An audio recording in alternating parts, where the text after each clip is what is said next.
So what we're doing here together is very, very simple. We're waking up.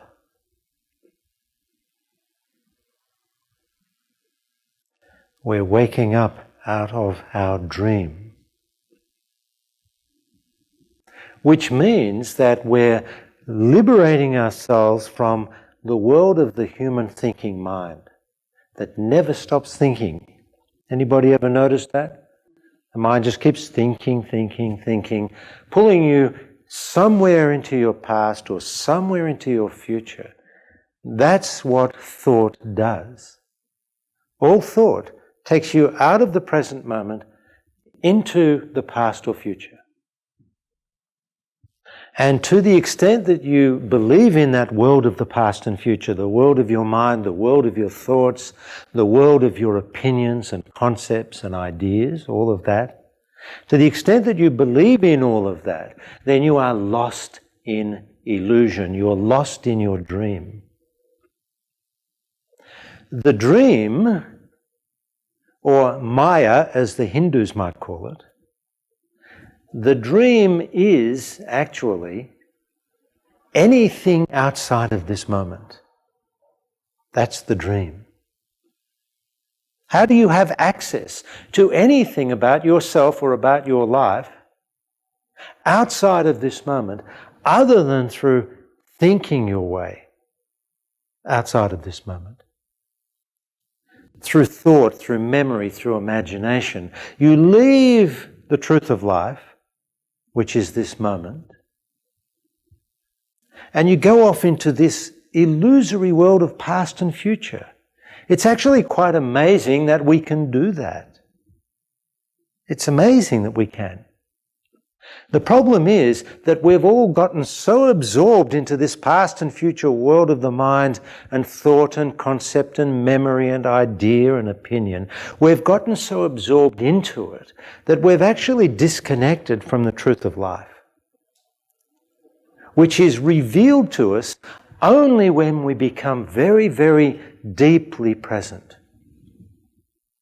When we become very, very present, we start to open up to what is really here. And as we open up to what is really here, we begin to experience what all the great sages and masters have been speaking of for centuries, including Buddha, Lao Tzu, Jesus, Ramana Maharshi. It doesn't matter who it is. They have all been speaking of this possibility of awakening to a higher level of consciousness, to literally free ourselves from illusion and separation and awaken into the truth of life revealed through the present moment.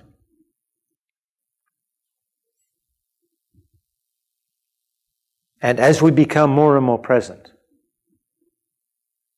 as we settle into the present moment and deepen, we begin to open up to the sacred dimension of life. We begin to taste and sense the existence of the eternal. Because that is who you are at the very center of your being. At the very center of your being, you are eternal. But you can't discover that, you can't know that if you're lost in the world of time. Which is what happens when you get absorbed into the world of the mind, the past and future, the world of thought, memory, idea, all of that. When we get absorbed into that world and lose our connection with the present moment. And what I'm describing is actually what has happened to humanity. The whole of humanity is lost in illusion. And the sad thing is, for the most part, they don't know.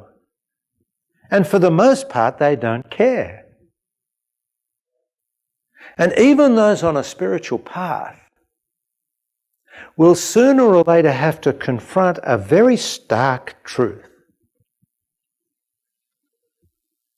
An uncompromising truth.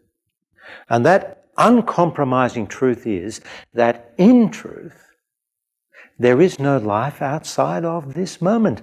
This is it. And when we can relax into that simple truth and just relax into being here, just relax into it. It's already here, so just relax into being here. Then slowly and gradually we settle into presence and everything starts to transform all by itself. You start to open up into an entirely new dimension of yourself and an entirely new dimension of life. Now here's the good news, just so you don't have to freak out. Right?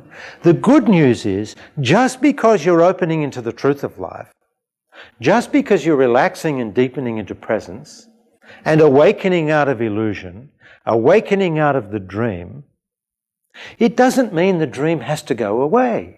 You can still think, you can still enjoy that life of time and past and future, you can have your memories, you can fantasize, you can have your opinions and your concepts and your beliefs, all of that can stay. As long as you don't believe in any of it as true, then there's no problem. It's just play. It's what the Hindus call lila, play. Then there's no problem. As you're awakening, you know where the truth of life is. It's here. And more your life is lived here. You're here with these flowers. You're here with the microphone. You're here as you look out. And behold who is here. You're here, which means you're nowhere else. You're here and nowhere else. Just for this moment. Not forever. It's only and always just for this moment. You're here and nowhere else. Now, how can you be somewhere else? Easy. Think yourself out of here. Bring your past in with you, and your past will project through and distort your perception of what and who is really here. You'll be projecting your past onto what is here. Or you'll be projecting your imagination of the future, or how you want things to be, or how things should be.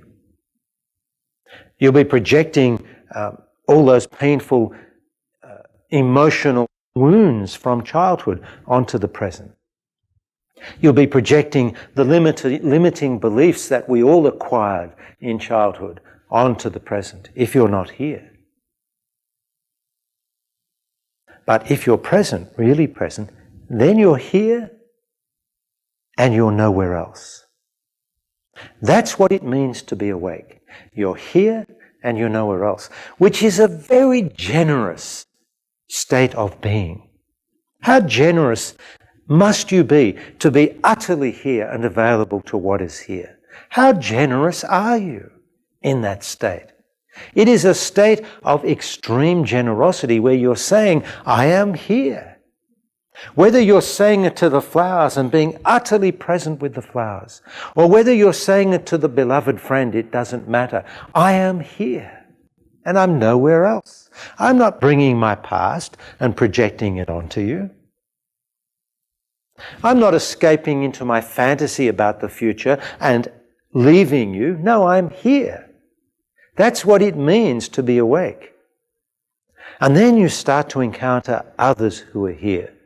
Or your very presence is an invitation for others to be here. And you find others are responding to you and becoming more present. And slowly everything changes. And we begin to emerge out of that world of separation that we've lived in for so long. Separate from the truth of life, this moment. Separate from the truth of love, which is who you are in this moment. Separate from the truth of God, which is this moment revealed.